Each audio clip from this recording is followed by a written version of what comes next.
Magandang araw mga kaibigan. Bigyan natin ng opinion, reaction itong balita ng Bilyonaryo News Channel na kung saan si Corina Sanchez mismo ang newscaster. Ibinalita niya na rumored girlfriend daw ni PRRD nagbisita sa The Hague, Netherlands. Ano ba ito? Marites? So, sinisira lang nilang ating Tatay Digong. Bakit pati love life? Hinapakialaman. Pakinggan muna natin yung balita ni Miss Corina Sanchez. Talagang maraming nagmamahal kay FPRRD bukod sa kanyang legal wife na si Elizabeth Zimmerman at partner na si Hanilet Avancenia. Spotted din sa The Hague ang kanyang rumored girlfriend na si Cagayan de Oro City Councilor Joylene Girly Balaba. Nabigong bisitahin ni Balaba ang dating Pangulo sa kulungan dahil sa istriktong visitation rules ng ICC.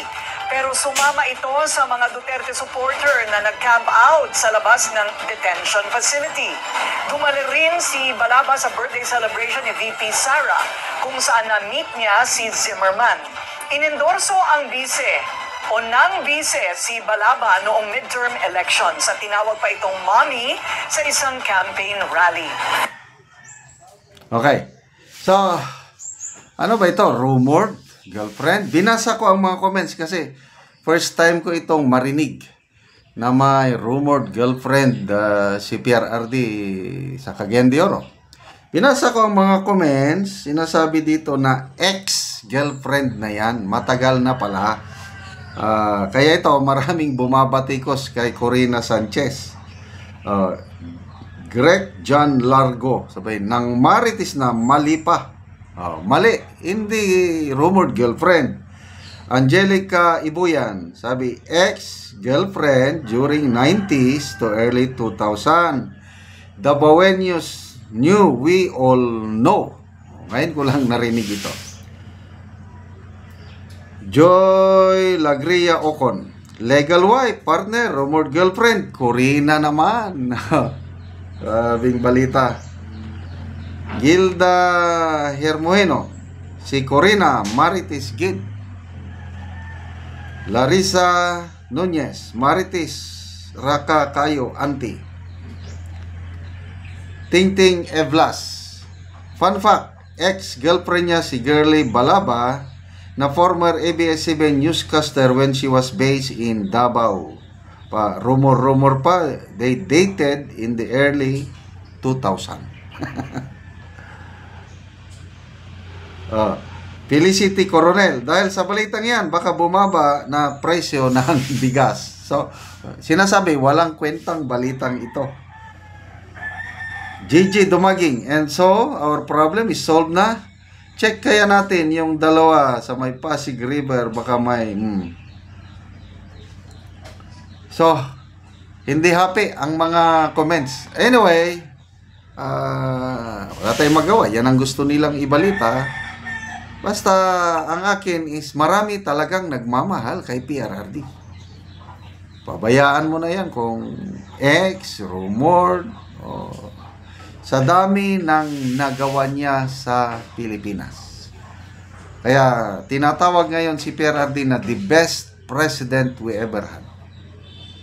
Noong una, tatlong presidente ang tinitingala ko na talagang nakatulong sa bansa. Yun itong tatlo. The late President Ramon Magsaysay, the late Ferdinand Marcos Sr. at PRRD. Ngayon, itong nangyari kay PRRD ay talagang no more questions asked. To me, the greatest president we ever had is PRRD.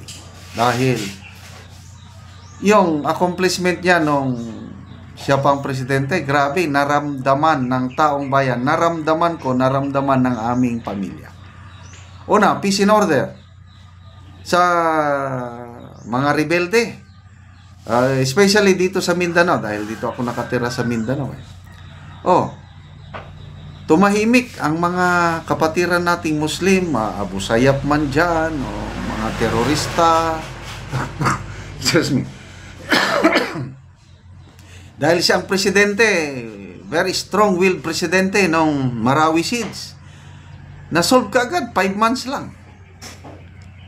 Timbog ang mga teroristang ISIS, Mauti. Dahil very strong leader ang ating presidente. Kung ibang presidente pa ang nakaupo, Marawi Siege, I don't know kung anong nangyari. COVID-19. Talagang maganda ang kanyang performance sa president. Build. Mamaya na yung build. Itong leftist, gusto niyang pulbasin. Siya lang ang presidente na ganun. Una, nakipag-usap muna, pisto. Nakita niyang niloloko lang tayo ng mga leftist. Pinoto lang pistoks. Pulbusin! Kaya nagkaroon ng NTFL hack. Kaya panahon ni PRRD, talagang bungkag lapinig ang mga leftist. Balian na sila ng spinal cord. Kaya ngayon, hinang-hina na ang mga leftist dahil kay PRRD. Yung mga addictos, binidictos. Ang ganda. So, very safe tayo. Mamamayang Pilipino nung kapanahonan niya. So, ngayon, yung ganong ginawa niya, tignan nyo ang ginawa. Kinidnap, kinulong sa Kaya, anyway, tinanggap naman niya, this is my destiny. It's, whether wrongly or rightly, this is my destiny. Kaya doon, naghihirap siya. But, sabi niya, may hangganan ang lahat. There will always be a day of reckoning. Kaya, God answered our prayers. Alam ko, marami sa inyo ang nagdarasal para kay Tatay Digong. Ngayon, mayroon na siyang petition for interim release. Mayroon ng bansa na willing na tatanggap sa kanya. Doon muna siya temporary manirahan. According to Attorney Kaufman, ang prosecution o the office of the prosecutor ng ICC, walang objection. Basta ma-meet lang ang mga condition set. So, konting hintay na lang. Tuloy po natin ang pagdarasal at hindi magtatagal, temporary makakalabas ang ating Tatay Digong. The best president we ever had.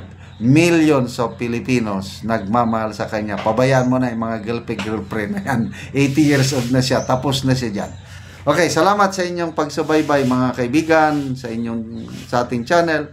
Nakakatulong kayo ng malaki sa tribong Talandig ng Bukidnon dahil ang sweldo natin sa channel na ito is pantulong natin sa tribo.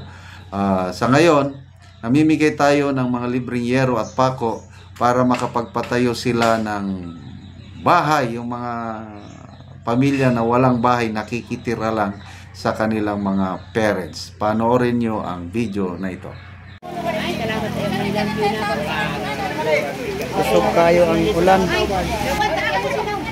Diyan, sa pamabusin. Una ni siya ang nataga-anugero.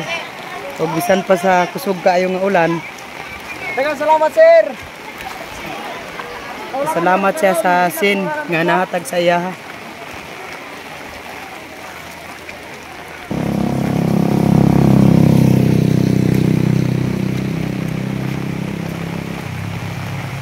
O karon abot na gid siya sa iyang ipatindog nga balay. Kay kini nakigpuyo lang ni sa iyang amahan. O karon mo na ni ang iyang ipatindog nga balay. So ugma magatop na lang gid ni siya. Kay ulan namang gyud, kusog kayo ang ulan apan sa ilang kalipay di kuha digid nila ang sin. Unang-una akong pasalamatan ang atong Ginoo o kanang atong nag-sponsor o salamat sa iyang gihatag nga sin kay makabalay na gid ko. Unya nagigpuyo ra ko sa akong mama karon makalain na gid ko. Kaya daghang salamat. Yan da.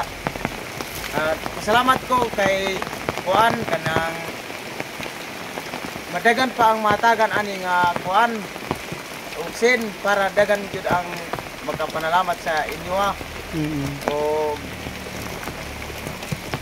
kiran bisan pag ulan di ko agid nako ako sin kay excited kay mi na kaming tanan na tagan diri sa sitio Gayton.